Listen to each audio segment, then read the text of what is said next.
Bien, hermanos, tomen su asiento, por favor.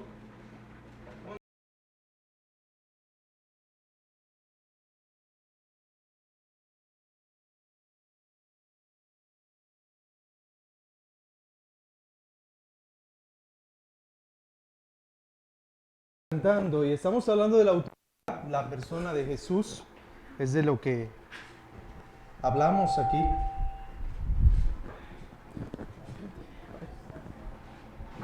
Sí. Bueno, hermanos, el Señor les bendiga en esta tarde a cada uno de ustedes y qué bueno es verles, de verdad.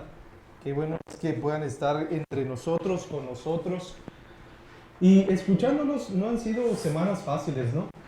No han sido semanas sencillas. Y ahora, mientras venía para acá, una cosa es lo que compartimos, ¿no? De nuestro peso, y otro es el peso que cargamos con nuestra familia, con nuestro ser más querido, y otra cosa lo que cargamos a solas, ¿no? O sea, son varias cosas al mismo tiempo.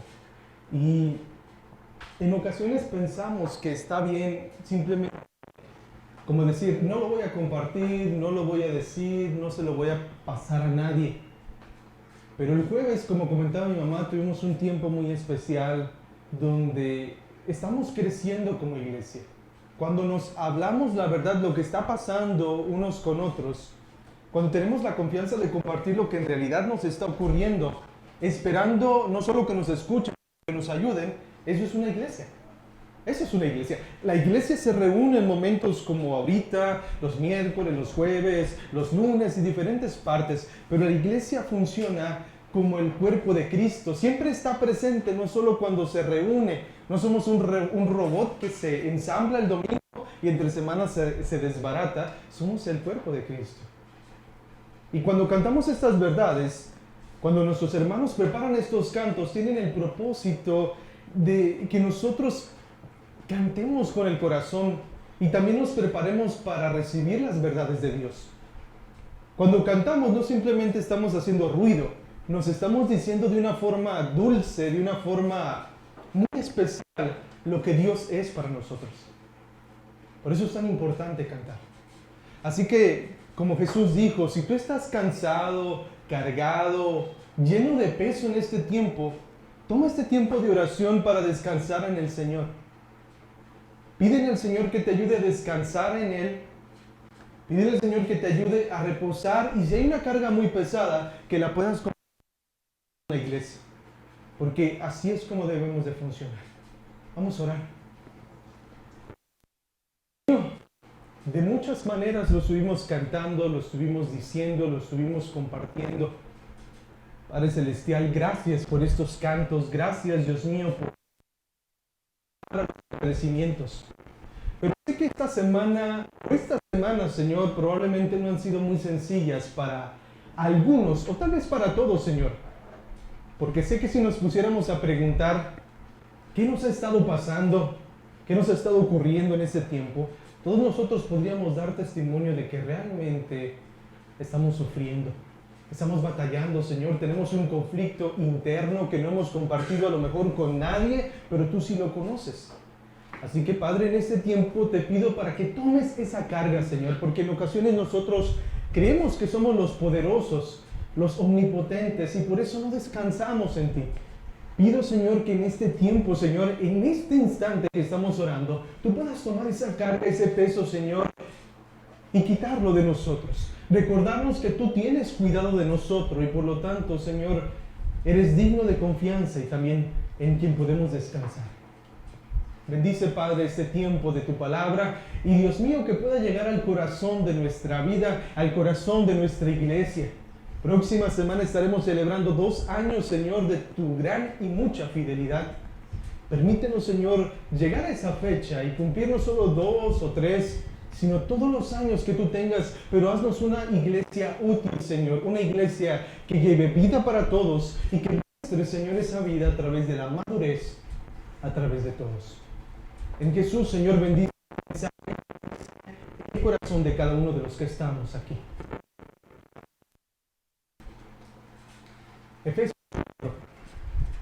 Efesios 4.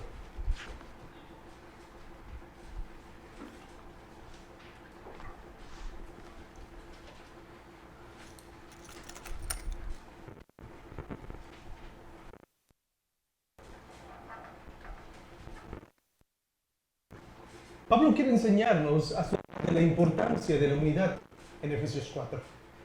Y por eso la lectura de Juan 17 era tan importante, porque la petición fundamental de Jesús en Juan 17 es: Padre, que ellos, nosotros los apóstoles y todos los creyentes sean ¿qué? Uno, como tú y yo somos uno, Padre. Pablo lo dice con otras palabras y con otro enfoque. Efesios 4, versículos del 1 al 6. Y por favor, quisiera que leyéramos juntos el versículo 6 al final. Yo voy a leer versos del 1 al 5 y únase conmigo a la lectura del verso 6. Efesios dice así: pues, prisioneros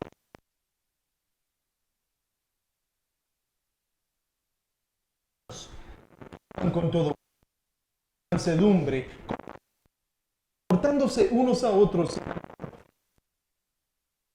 la unidad del Espíritu en el vínculo de la paz. Hay un solo cuerpo y un solo Espíritu, así como también ustedes fueron llamados en una misma esperanza de su vocación.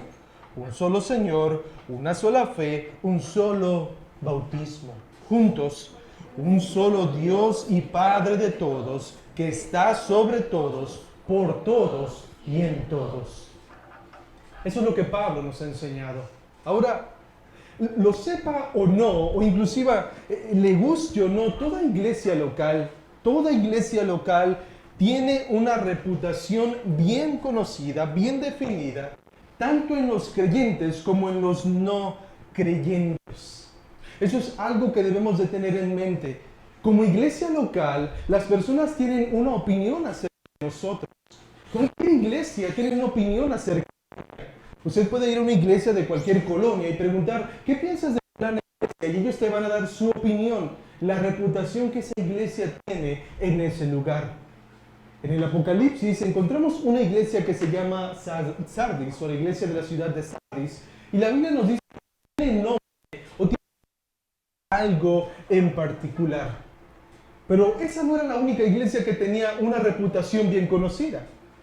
De las 7 iglesias en el Apocalipsis, cada una de ellas tenía una reputación bien conocida por las personas y por supuesto por la misma iglesia. Por ejemplo, la iglesia de Éfeso era la iglesia sin amor. La iglesia de Esmirna era la iglesia sufriente. La iglesia de Pérgamo era la iglesia mundana. Tiatira era la iglesia que toleraba el pecado. Sardis era la iglesia muerta. Filadelfia era la iglesia fiel. Y la Odisea era la iglesia tibia. Era la iglesia tibia. Así es como el Señor identifica cada una de estas iglesias. Y lo que nosotros queremos que distinga o caracterice a Comunidad Vida es esa visión que hemos repetido una y otra vez. Esa visión que tanto hemos explicado, hemos tomado tantas semanas. Y nuestra visión es, ¿cuál? Vida para todos, madurez a través de todos. Una vez más, vida para todos, madurez a través de todos. Es algo muy simple, es algo muy sencillo, pero en la medida que vamos avanzando en Efesios 4, del 1 al 16, vamos entendiendo qué significa y qué implica eso. En mensajes anteriores, de hecho en el versículo 1, nos enfocamos en el primer mensaje, lo que significa vida para todos. Eso es lo que nosotros nos enfocamos ahí, lo que significa y lo que implica. Cuando decimos vida para todos, lo que significa es que queremos desarrollar como iglesia un compromiso ilimitado de recibir todo lo que resulte de cierto estilo de vida. Y ese estilo de vida que Pablo nos dice es de vivir aquí, ¿dónde? En la tierra, como lo que ya somos, ¿dónde? En el cielo. Pablo nos dice: quiero que vivan de una forma digna de su vocación. Y esa vocación, ese llamado, esa forma de vivir ya está completamente segura en el cielo, porque estamos unidos a Cristo Jesús. Ahora, vivir aquí en la tierra como lo que ya somos en el cielo puede significar tantísimas cosas. De hecho, el significado pleno de esa frase es toda la Biblia. Debemos de obedecer toda la Biblia. Pero siendo específicos, Pablo hace un llamado muy en específico en el versículo 3. ¿Cuál es el llamado de todo este pasaje? Versículo 3 de Efesios 4. Pablo dice, esforzándose por, ¿qué dice? Preservar la unidad del Espíritu. Preservar la unidad del Espíritu. En otras palabras, y esto es lo que queremos desarrollar en Comunidad Vida cuando decimos vida para todos, es vivir de la siguiente manera. Vivir en continua orientación para mantener la unidad de el objetivo que queremos perseguir constantemente, todo el tiempo, es el siguiente: que podamos mantenernos unidos, que se vayan agregando más y más personas, pero que vayamos uniéndolas. No es simplemente la cantidad de personas, sino la unidad de una iglesia. No es lo mismo que un grupo de personas se reúnan en un lugar a que ese grupo de personas estén unidas. No es lo mismo, porque tú y yo lo sabemos, todos tenemos familia humana, ¿verdad? Y a veces tenemos familia humana muy cercana, pero estamos separados de ellos. El hecho de que somos familia, que tenemos el mismo apellido, el hecho de que tenemos la misma sangre, por así decirlo, eso no funciona de nada si realmente no nos esforzamos para preservar esa unidad. Funciona de la misma manera con la iglesia. Necesitamos preservar la unidad del Espíritu. Pablo ya ha dicho cómo nosotros lo vamos a hacer. Pablo ya ha dicho cómo lo vamos a hacer. Versículo 2. ¿Cuál es nuestra responsabilidad? Que vivan con toda humildad y mansedumbre. ¿Con qué también? Soportándose unos a otros. ¿En qué? En amor. Soportándose unos a otros. Significa lo siguiente: interesarnos por el bienestar de los demás. Tratar a los demás como lo necesitan. Aceptar que los demás no siempre se van a conformar a nuestras expectativas. Y por último, sufrir por amor a los demás. Estas 4 cualidades que Pablo nos dice aquí se traducen de esta manera. Siempre son los demás. Siempre es pensando, y fíjate, es bien importante, no solo pensando en otros, sino en todos. Pablo quiere que cada cristiano piense en todos los demás. Imagínate cómo transformaría a cada iglesia el hecho de que tú y yo pensáramos no solo en los hermanos y hermanas que nos caen bien, sino en todos. Y que todos nos caigan bien hasta cierto punto. Y que todos podamos llevarnos bien como iglesia. Eso es lo que Pablo quiere lograr aquí. Eso es lo que Pablo quiere que nosotros vivamos constantemente. Ahora, estas 4 cosas, Pablo ya las dijo: humildad, mansedumbre, paciencia y soportarse en amor, son 4 cosas, ¿verdad? Nos sobra hasta un dedo de la mano. Ya ven que en ocasiones decimos, los puedo contar con los dedos de la mano. Bueno, en esta ocasión nos sobra un dedo. Podemos decir, si hago estas 4 cosas, ¿es todo? Pablo dice, no. ¿Por qué dice no, Pablo? Versículo 3, ¿cuál es la primera palabra que aparece ahí? La primera. Esforzándose. Y esa palabra significa lo siguiente: hacer todo lo posible por alcanzar algo. Hacer todo lo posible por alcanzar algo.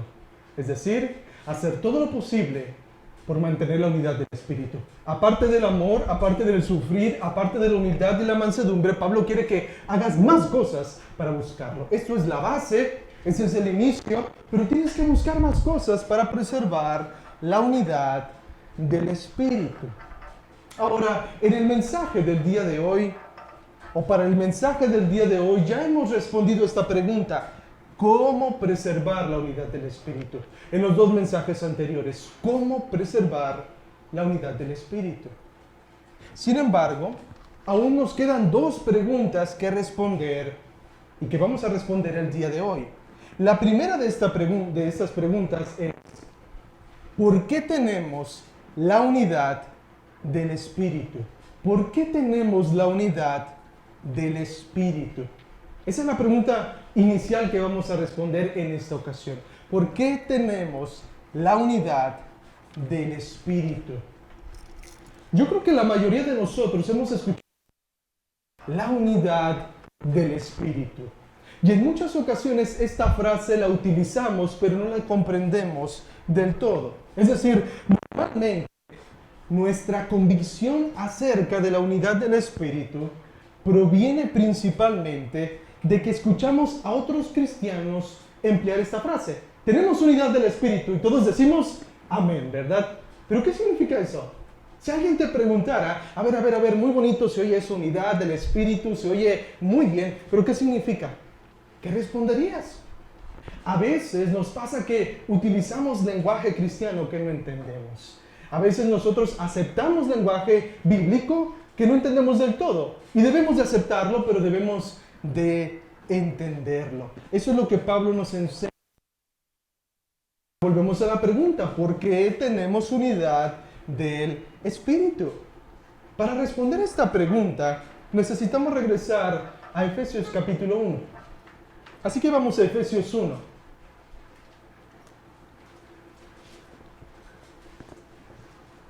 Vamos a ver el verso 1 y versos 13 y 14.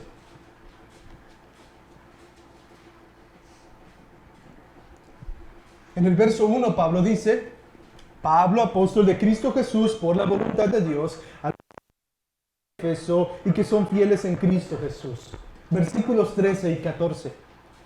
En él, hablando de Cristo, ustedes, después de escuchar el mensaje de la verdad, el evangelio de su salvación, y habiendo creído, parte importante, ¿qué dice Pablo? ¿Fueron qué? Sellados en él. ¿Hablando de quién? ¿Quién es en él aquí? En Cristo. Fuiste sellado en Cristo. Fuiste sellado en Cristo. ¿Qué significa eso? Fuiste puesto ahí y nadie puede romper eso. Ahora viene lo interesante. Fuiste sellado en él ¿con qué? El Espíritu Santo de la... Él es, ponte a pensarlo así, como la cera que se utiliza. Él es ese anillo que nos marca y nos identifica y nadie puede violar ese sello.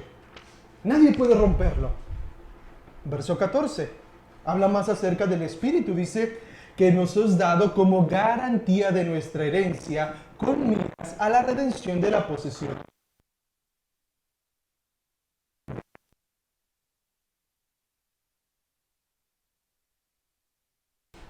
Pregunta para ustedes.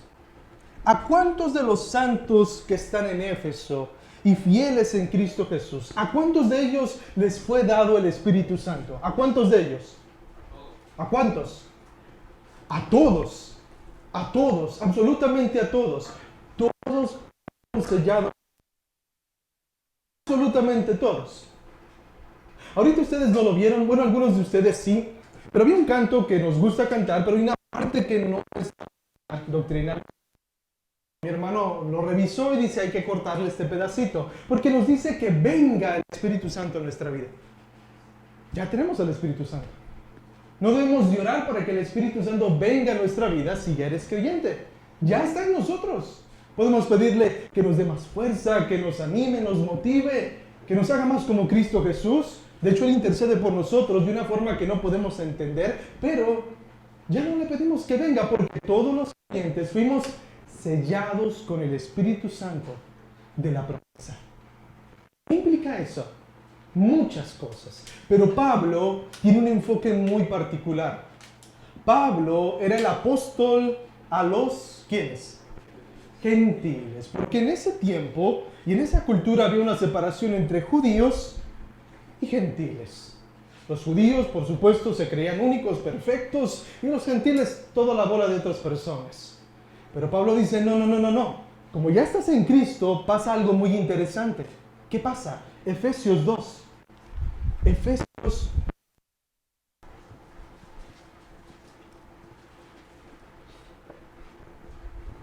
Versículo 18.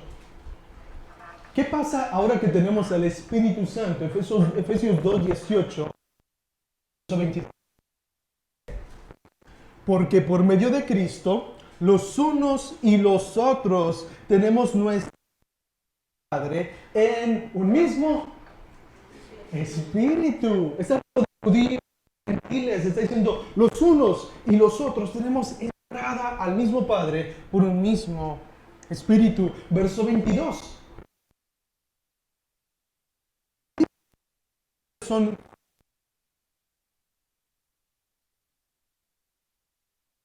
¿en qué?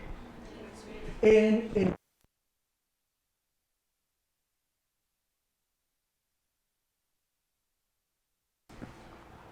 Nosotros nos enfocamos demasiado, si lo puedo decir así, en lo que el Padre hace, en lo que Cristo hace.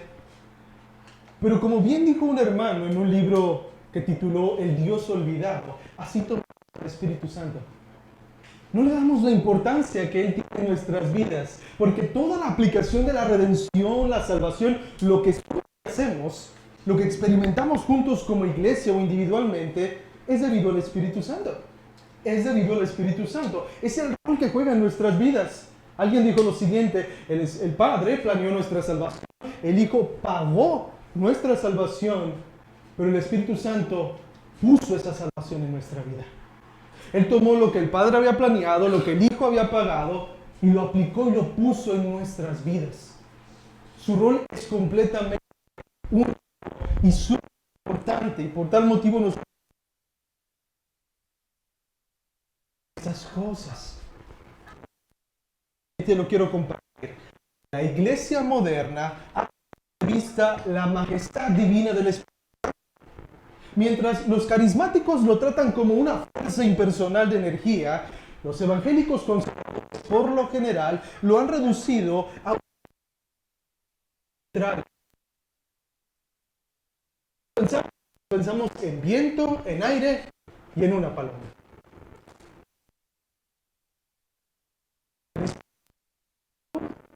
Es el omnipotente, santo Dios vivo y verdadero. Romanos 8 habla de que gracias al Espíritu Santo nosotros podemos llegar a ser como Cristo Jesús día a día. Y nos impulsa a vivir de esta manera. Así que, ¿por qué tenemos la unidad del Espíritu? Porque en primer lugar, todos los creyentes recibimos al Espíritu Santo. Todos los creyentes recibimos al Espíritu Santo. En el rol, en la Trinidad, en el Dios Trino, cada una de las personas tiene roles distintos, responsabilidades diferentes. Y la responsabilidad del Espíritu Santo es crear y preservar la unidad. Crear y preservar la unidad. El hecho de que estén todos nosotros es una de las razones por las cuales Él puede unirnos. Es ese lazo espiritual que nos une a todos nosotros. Si el Señor solamente nos fuera regenerado y dado nueva vida, por supuesto iríamos con Él en la eternidad. Pero en la actualidad no solo nos regenera y nos da nueva vida, nosotros nos da su Espíritu. Nos une a todos nosotros. Ahora, hemos preguntado, ¿por qué tenemos la unidad del Espíritu? ¿Por qué tenemos la unidad del Espíritu? Porque todos tenemos al Espíritu.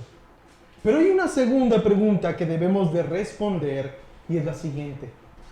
¿De dónde proviene la unidad del Espíritu? ¿De dónde proviene la unidad del Espíritu? Ya dije que una de las razones por las cuales tenemos unidad es por el hecho de que cada uno de nosotros tiene el Espíritu Santo habitando en sí mismos. Pero Pablo apunta a algo mucho más específico. Versículo 3. Pablo ya nos dijo, hay que esforzándonos viviendo así por preservar la unidad del Espíritu. ¿Cómo? En el vínculo de la paz. En el vínculo de la paz. De ahí, esta parte, en el vínculo de la paz, de ahí es de donde el Espíritu toma para crear unidad con nosotros. Ahora, la palabra vínculo es importante entenderla aquí, porque pudiera traducirse también como una cadena, como un ligamento. De hecho, la idea de esta palabra es algo que liga juntamente de manera firme, algo que aprieta, algo que no solamente liga, sino que nos aprieta, nos ajusta, por así decirlo. Ahora, ¿de dónde proviene la unidad del Espíritu? Pablo dice del vínculo de la paz. Y si de alguna forma has sentido que hemos avanzado, porque créeme, estamos casi por terminar este mensaje, es porque esta es la parte más complicada del pasaje, en el vínculo de la paz. Algunos aquí es una responsabilidad que nosotros debemos de procurar, así como la humildad, la mansedumbre y lo demás. Dicen, tú tienes que buscar la paz para que el Espíritu Santo pueda tomar eso, utilizarlo para fortalecer, esforzarse el vínculo de la paz. Pero la verdad yo no creo que este sea el sentido de paz aquí. La Biblia se nos manda a nosotros a ser pacificadores, a buscar la paz, a anhelar la paz. De hecho, una de las promesas de Jesús fue que nosotros íbamos a recibir esa paz. Necesitamos ser pacificadores en este mundo. Pero aquí yo no creo que esto sea un mandamiento para nosotros. No creo que la paz en este lugar, en este versículo, sea una orden para ti como debes ser pacífico, así como debes de ser humilde, así como debes de ser manso, así como debes de ser tú soportando a los demás en amor. Yo no creo que sea un mandamiento. Y es por dos razones. En primer lugar, ponte a pensar por simple lógica. Si el Espíritu Santo dependiera de nuestra disposición para hacer paz, y tomar la paz y hacer un vínculo de unidad en la iglesia, ¿cuántas iglesias estuvieran unidas en la actualidad? Si el Espíritu Santo dependiera de nosotros, de ti y de mí. Porque la mayoría de las veces, gracias a Cristo, podemos buscar la paz, pero hay ocasiones en que no queremos, no tenemos ganas. Llegamos con una mala actitud, tenemos una mala actitud con los demás, con los otros hermanos. E imagínate que el Espíritu Santo dependiera de ti y de mí para formular o para hacer o mantener la unidad en su iglesia. Nunca sería. Pero lo segundo y más importante, por lo cual yo no creo que paz sea un mandamiento aquí, es por lo siguiente.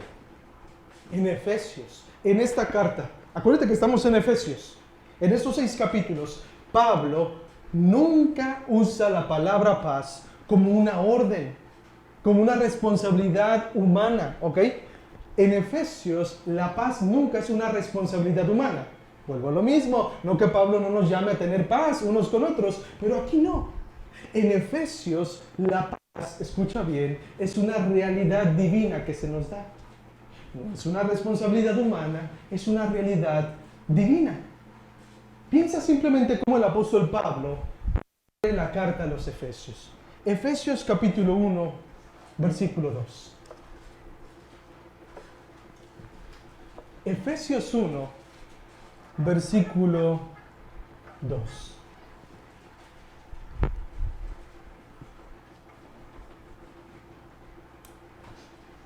¿Qué dice Pablo? Pablo dice, gracia y ¿qué? Y paz.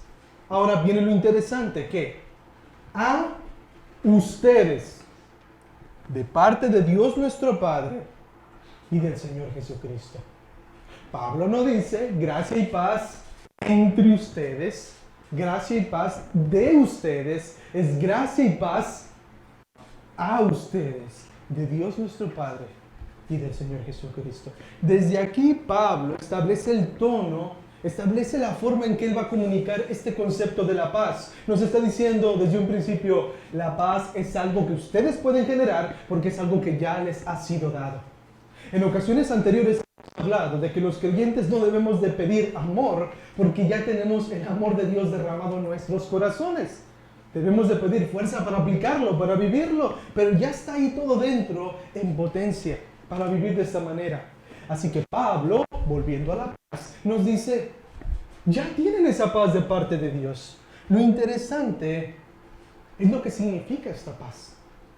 Un comentarista bíblico llamado William Hendrickson explica el significado de la paz de la siguiente manera. Él dijo, la gracia es como una fuente. Una fuente. La paz pertenece al chorro de bendiciones espirituales que de esta fuente emanan o fluyen. La gracia es esa fuente. La paz es uno de esos chorros que sale de la fuente, de la gracia. Él dice, y me gustó mucho esto, esta paz es la sonrisa de Dios que se refleja en el corazón de los redimidos, la seguridad de la reconciliación mediante la sangre de Cristo y la auténtica integridad y prosperidad espiritual. Es la gran bendición que Cristo otorga a la iglesia mediante su sacrificio. Paz, ¿qué es? Pablo dijo en Romanos 5:1, justificados pues por la fe tenemos paz para con Dios. No hay ningún problema. No hay ningún problema. Y si ya no tenemos ningún problema con Dios, eso es lo interesante, no debemos de tener ningún problema con los demás. Pablo lo dice en Romanos también, a paz nos llamó Dios, porque ya nos dio paz. Dios nunca nos pide algo que Él mismo no ha hecho por nosotros o nos ha dado. Él siempre nos llama a hacer o nos llama a dar aquello que Él nos ha dado o ha hecho con nosotros. Es un excelente Padre, es un excelente Señor. Todos sus mandamientos, todas sus órdenes, todas sus responsabilidades que nos da, nos dice, todo eso te lo pido porque ya lo puedes hacer, porque yo te lo he dado, porque yo lo he hecho por ti. Eso es lo que nosotros nos encontramos aquí. Ahora la pregunta para ti es, ¿cuál es ese chorro de bendiciones espirituales contenidas en la paz? Ya dijimos que la paz es un chorro de bendiciones espirituales, y cuando digo un chorro, en este caso, aparte de que son muchas, recuerden que es un chorro que sale de una fuente llamada gracia. ¿Cuáles son estas bendiciones? Efesios 2, versículos 11 al 22. Efesios 2 del 11 al 22. Por cierto, si tú tienes la Nueva Biblia de las Américas, ahí tiene un título, ¿verdad? Esta sección, en el versículo 11 arriba. ¿Cuál es el título que está ahí? Exacto. En Cristo. Hay estas dos cosas, paz y unidad. Vamos a leer este pasaje, sígueme con tu vista. Efesios 2 del 11 al 22. Por tanto, recuerden que en otro tiempo, ustedes los gentiles en la carne, que son llamados a circuncisión por la llamada o tal llamada circuncisión, hecha en la carne por manos humanas, recuerden que en ese tiempo ustedes estaban ¿qué? Separados de Cristo, excluidos de la ciudadanía de Israel, extraños a los pactos de la promesa, sin tener ¿qué? Esperanza. Y fíjate esa parte que dice Pablo, sin Dios en el mundo. Pero, versículo 13, ahora en Cristo Jesús, ustedes, que en otro tiempo estaban lejos, han sido acercados por la sangre de Cristo, porque Él mismo es nuestra paz. Y de ambos pueblos hizo uno, derribando la pared intermedia de separación, poniendo fin a la enemistad en su carne, la ley de los mandamientos expresados en ordenanzas, para crear en él mismo de los dos un nuevo hombre, estableciendo así que la paz. Y para reconciliar con Dios a los dos, dice, en un cuerpo por medio de la cruz, habiendo dado muerte en ella la enemistad. Y vino y anunció que paz a ustedes que estaban lejos y a los que estaban cerca, porque por medio de Cristo los unos y los otros tenemos nuestra entrada al Padre por un mismo Espíritu. Así pues, ustedes ya no son extraños ni extranjeros, sino que son conciudadanos de los santos y son de la familia de Dios. Están edificados sobre el fundamento de los apóstoles y profetas, siendo Cristo Jesús mismo la piedra angular, en quien todo el edificio bien ajustado va creciendo para ser un templo santo para el Señor. En Cristo también ustedes son juntamente edificados para morada de Dios en el Espíritu.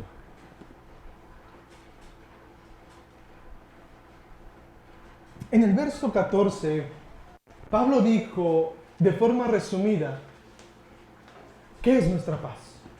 ¿O quién es nuestra paz? ¿Quién es nuestra paz?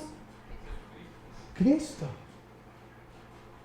Es en base a lo que Él ya ha hecho en nosotros, que Él nos une a nosotros, a pesar a veces de nosotros.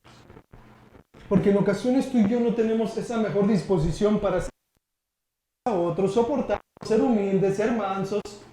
No tenemos esa mejor disposición, pero el Espíritu, en base a lo que Cristo ha hecho, esa paz que Él representa a nosotros con Dios y entre todos nosotros, Él nos une. La paz no surge de la nada, tuvo un precio y fue la muerte de Cristo. Por eso Él dice, Él es nuestra paz. Porque Él tuvo que pelear esa guerra. Él es nuestra paz. Por lo tanto, concluimos que el medio, o que la paz, el medio instrumento que el Espíritu utiliza para producir la unidad, no es nuestra responsabilidad, sino una realidad que nosotros tenemos. No tiene que ver con lo que hacemos, sino con lo que Dios ha hecho. Y esto mismo que el apóstol Pablo escribe aquí en Efesios 2, del 11 al 22, es lo mismo que Pablo escribe en Efesios 4, versículos del 4 al 6. Pero lo hace en 7 breves frases. Vamos de nuevo a Efesios 4. Aquí Pablo, en versículos del 4 al 6, en 6 breves frases nos recuerda lo que ya nos dijo o lo que significa lo que está en Efesios 2 del 11 y 2. Ahora, hay algo muy interesante. Repite la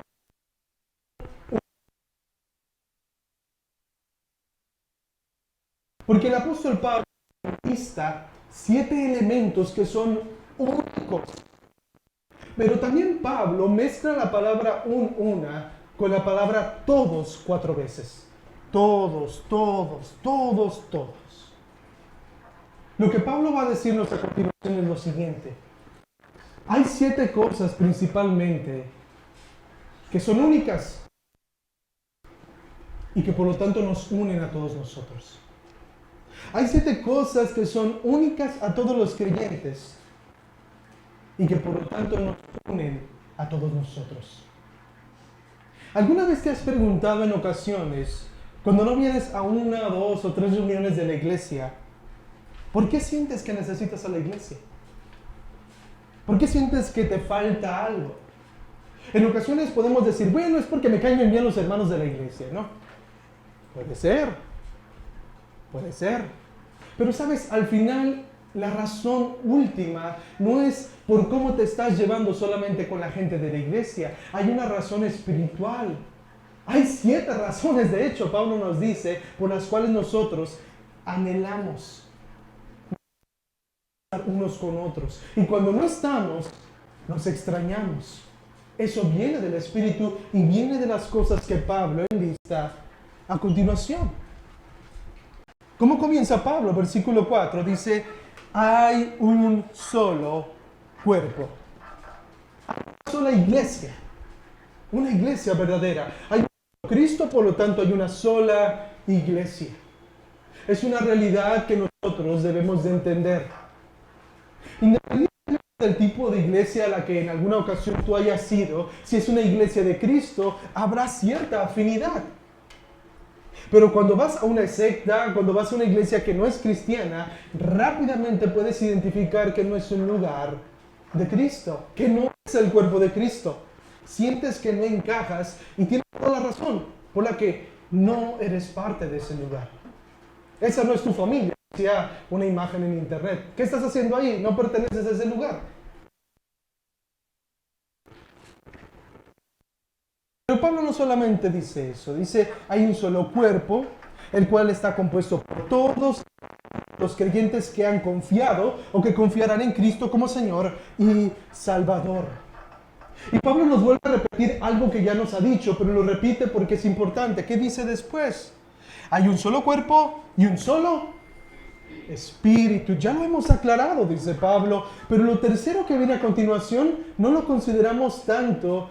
Pero Pablo dice que es fundamental para nuestra vida como iglesia, para mantener la unidad de la iglesia, para hacer vida para todos y madurez a través de todos. Verso 4, Pablo dice, así como también ustedes fueron llamados en una misma esperanza de su vocación.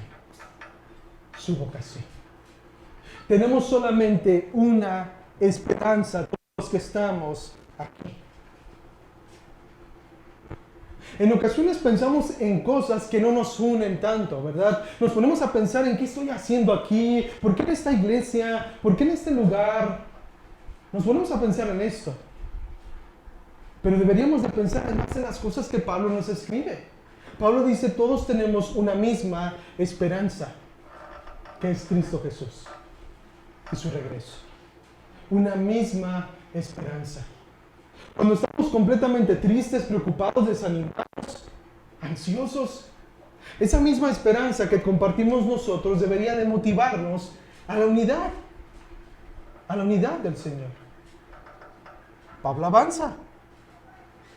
avanza y dice lo siguiente en el versículo 5, un solo Señor. ¿Quién es nuestro único Señor? Jesucristo. Después dice el apóstol Pablo, un solo Señor, y después dice una sola fe. Una sola fe. De nuevo, hay algunas personas que dicen lo siguiente.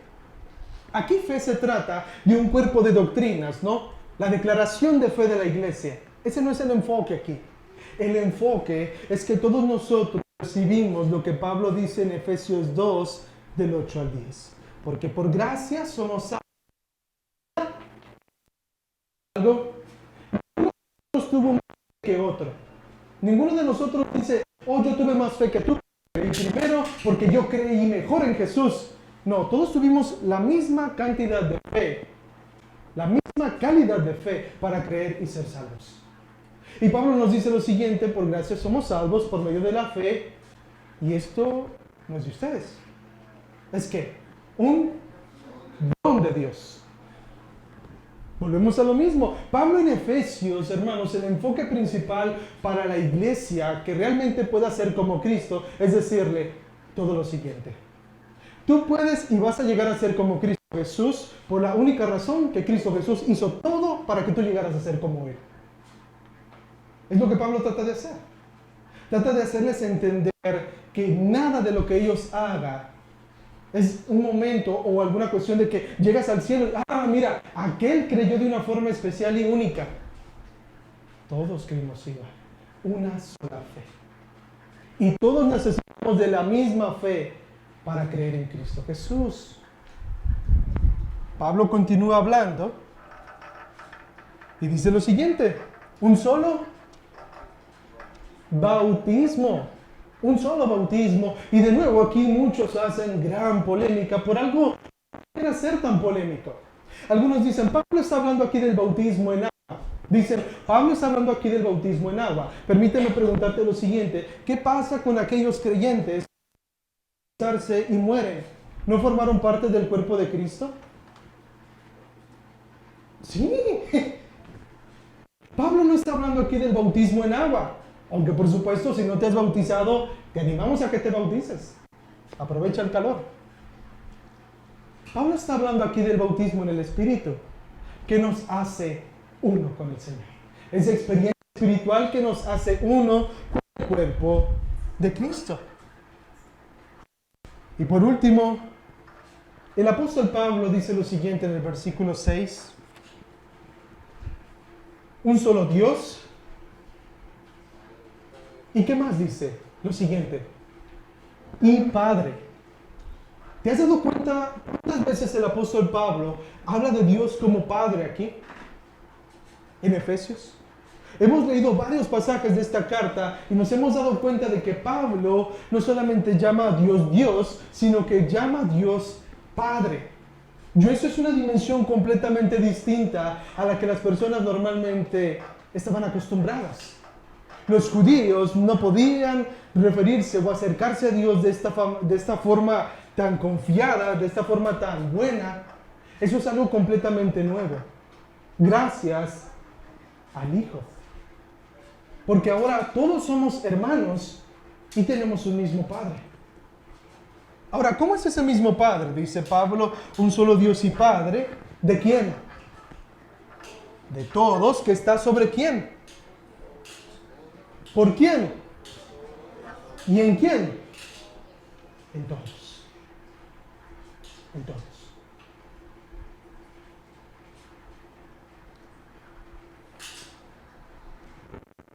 El Espíritu Santo dice que en el vínculo de la paz, Él fortalece esa unidad que nosotros tenemos gracias a Cristo Jesús.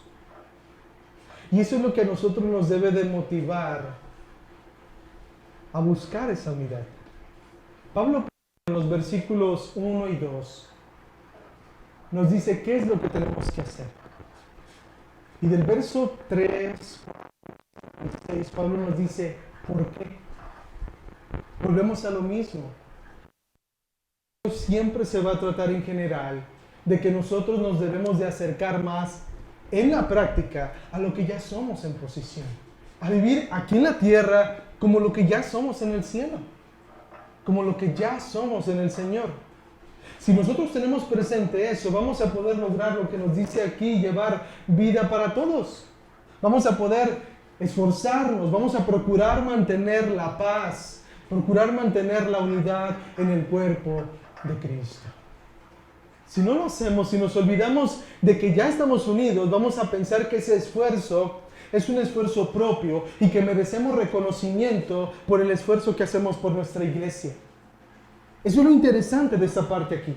Pablo nos recuerda aquí que la razón por la cual nosotros buscamos la unidad, mantener la unidad con los hermanos, no es porque somos muy buenos, sino porque es algo que ya sucedió en nosotros y que debemos de buscar en los demás. En alguna forma, permítame compartirlo de la siguiente forma sencilla. Hay un pasaje en las Escrituras que siempre me ha molestado mucho por pecador. Porque ese pasaje nos dice lo siguiente, que el Señor en aquel día viene a aquellas personas y les dice, bien hecho, siervo inútil, porque lo que tenías que haber hecho, lo hiciste. Es un poco devastador escuchar esto, como, hiciste eso, pues es lo que tenías que hacer. Se oye como un papá que dice, ese es tu trabajo, ¿no? Eso es lo que tienes que hacer. Pero al final de cuentas, Dios nuestro Padre no nos lo dice con esa actitud, pero sí nos recuerda que aquello que nosotros hacemos y damos es porque ya nos ha sido dado y hecho. Esa es la única razón. Por eso el enfoque de nosotros es llevar esta vida para todos y madurez a través de todos. En los mensajes vamos a estar enfocándonos en lo que significa y lo que implica madurez a través de todos. Y si de alguna forma esta primera parte fue retadora para ti, qué bueno. Pero la segunda es mucho más. Porque nos recuerda que hay más por hacer. Siempre hay más. Siempre hay más que hacer. Pero por Cristo y su Espíritu lo vamos a poder hacer. Oramos. Señor, te agradezco. Te agradezco porque, como dice tu palabra, como reconoce el salmista, yo sé que en mí no habita el bien. Esto es en mi carne. Pero Padre, sé que en mí al mismo tiempo habita el bien porque habita tu Espíritu, el cual nos capacita, Señor, para hacer tu voluntad. Como iglesia, Señor, queremos desarrollar este deseo, Señor, esta disciplina de procurar, Señor, de vivir manteniendo la unidad de la iglesia.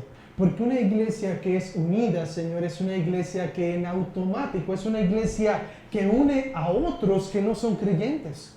Porque la unidad, Señor, en medio de la diversidad, del pecado, de las diferencias, eso es atractivo, Señor, para los no creyentes. Es un testimonio de algo que solamente tú puedes hacer. Así que, Padre, ayúdanos a pensar en esta serie de mensajes, no solo hacia adentro, hacia cómo nos beneficia a nosotros solamente, sino que nosotros necesitamos estar unidos para poder ser efectivos a la hora de compartir el Evangelio. Ayúdanos, Señor, a estar preparados para recibir a más personas y presentar a Cristo Jesús con nuestra vida y palabra. Ayúdanos, Señor, a llevar vida para todos, madurez a través de todos. Amén.